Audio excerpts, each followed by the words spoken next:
আসসালামু আলাইকুম। আমার নাম ইমরান মোহাম্মদ, একজন আইটি ম্যানেজার। আমার প্রশ্নটা ইসলামের বিরুদ্ধে মিডিয়ার ষড়যন্ত্রগুলো নিয়ে। মুসলিমরা কিভাবে এসব ষড়যন্ত্রের প্রতিবাদ করবে? যেভাবে আমেরিকা পুরো পৃথিবীকে শাসন করতে চাচ্ছে, ইসলামকে দাবিয়ে রাখতে চাচ্ছে, ইত্যাদি ইত্যাদি। এইসব ক্ষেত্রে প্রায়ই দেখা যায় যেসব মুসলিম তাদের ধর্ম সম্পর্কে খুব একটা জানে না, তারা মিডিয়ার এইসব মিথ্যা রটনা শুনে সেগুলোই বেশি করে বিশ্বাস করে। মুসলিমদের কিভাবে এসব ষড়যন্ত্রের মোকাবেলা করা উচিত?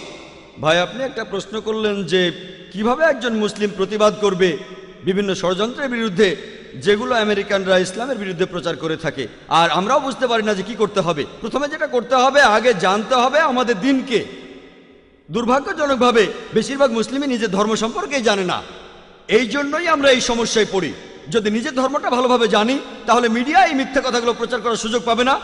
দুর্ভাগ্যজনকভাবে আমরা আমাদের ধর্মকে জানি না, আর এ কারণে মিডিয়া যখন বিভিন্ন খবর প্রচার করে আমরা মুসলিমরা লজ্জিত হই, তাদের সে কথাগুলো মেনে নেই। আমি একটা উদাহরণ দেই। একবার এক ধার্মিক মুসলিম, মাশাআল্লাহ, তিনি একদিন আমাকে বললেন, ভাই জাকির, আপনি কি জানেন এই তালেবানরা তারা খুবই নিষ্ঠুর, খারাপ মানুষ। আমি বললাম, কেন? কারণ কি? কারণ তারা মহিলাদের মারে। আপনাকে কে বলেছে? আমি নিজের চোখেই দেখেছি। কোথায় দেখেছেন? আমি বিবিসিতে দেখেছি। আমি এখানে তালেবানদের পক্ষে কথা বলছি না, তারা আমার বন্ধু না, আবার শত্রুও না। তাদের পক্ষে বলছি না, তারা আমার বন্ধু না। আমি পৃথিবীর বিভিন্ন দেশে ঘুরে বেড়াই। একবার মালয়েশিয়াতে লেকচার দিচ্ছিলাম, সেখানে এক দম্পতি, তারা দুজনেই ডাক্তার। একজন স্ত্রী রোগ বিশেষজ্ঞ, অন্যজন শিশু রোগ বিশেষজ্ঞ। তারা 1 মাসেরও বেশি সময় আফগানিস্তানে ছিলেন। সেখানে তারা আহত লোকদের চিকিৎসা করছিলেন। আর সেই মহিলা ডাক্তার, তিনি আমাকে বললেন, টেলিভিশনে যে ভিডিওটা দেখানো হয়েছে, তালেবানরা এক মহিলাকে মারছে, তারা তালেবান না। আপনি কিভাবে জানলেন? কারণ আমি তালেবানদের সাথে ছিলাম। আমি জানি তারা কিভাবে পাগড়ি বাঁধে। যেমন ধরুন, আমরা আরব নই, তাই আমরা বুঝতে পারবো না পাগড়ি বাঁধার কতগুলো নিয়ম আছে আরবদের মধ্যে। তবে আরবরা জানে যে আরব আমিরাতে পাগড়ি পরার নিয়ম একরকম, সৌদি আরবে পাগড়ি পরার নিয়ম আরেক রকম, কুয়েতে পাগড়ি পরার নিয়ম আলাদা। তারা জানে, কিন্তু আমরা জানি না। মহিলা তালেবানদের সাথে ছিলেন, তাই জানেন যে লোকগুলো পাগড়ি পরেছে সেই ভিডিওতে, তালেবানরা সেভাবে পরে না। তাই এই শুটিংটা হলিউডে বা অন্য যেখানে হোক, তারা ভালোভাবে সেই শুটিংটা করতে পারেনি।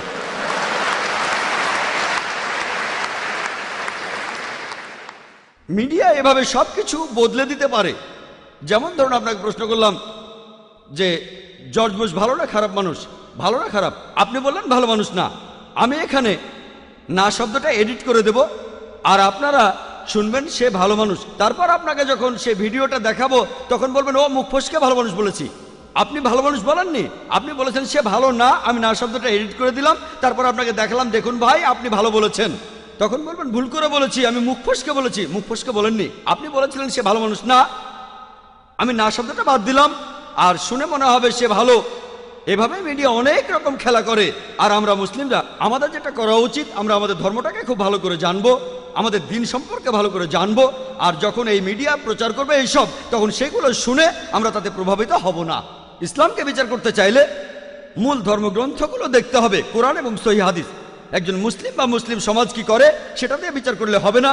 ইসলাম ধর্মকে বিচার করতে চাইলে এটা দিয়ে করব না যে ইন্ডিয়া, পাকিস্তান, আফগানিস্তান বা সৌদি আরবের মুসলিমরা কি করে।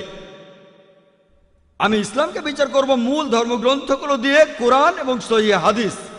আমরা এগুলো মেনে চলবো। আর মিডিয়ার এসব প্রচারের উত্তরে আমাদের জানতে হবে কিভাবে টেবিলটা উল্টে দেওয়া যায়। যেমন সেই সাংবাদিক দুটো প্রশ্ন করবেন, কিন্তু প্রশ্ন করেছেন মাত্র একটা। কারণ প্রথম প্রশ্নের উত্তরে যা বলেছি, তিনি সেটা আশা করেননি। তিনি আশা করেননি যে আমি বলবো আমি আমার দেশ নিয়ে গর্বিত। ভেবেছিলেন আমি বলবো দেশ নিয়ে আমি গর্বিত না। আমি অবশ্যই আমার দেশ নিয়ে গর্বিত, আমি কোনো মিথ্যে কথা বলছি না। আমি ইন্ডিয়াকে নিয়ে গর্বিত। আর ইন্ডিয়া হচ্ছে একটা যুদ্ধক্ষেত্র।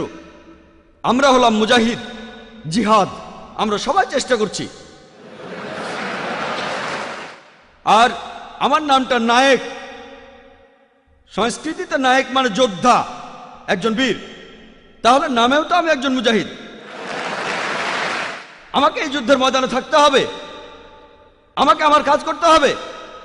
আর সেজন্য আমি বোম্বেতে থাকতে চাই, কিন্তু লোকজন আমাকে অন্য জায়গায় থাকতে বলে। অনেক লোক আবার আমাকে অন্য কোনো দেশে থাকার পরামর্শ দেয়। আপনার জীবন তো হুমকির মুখে।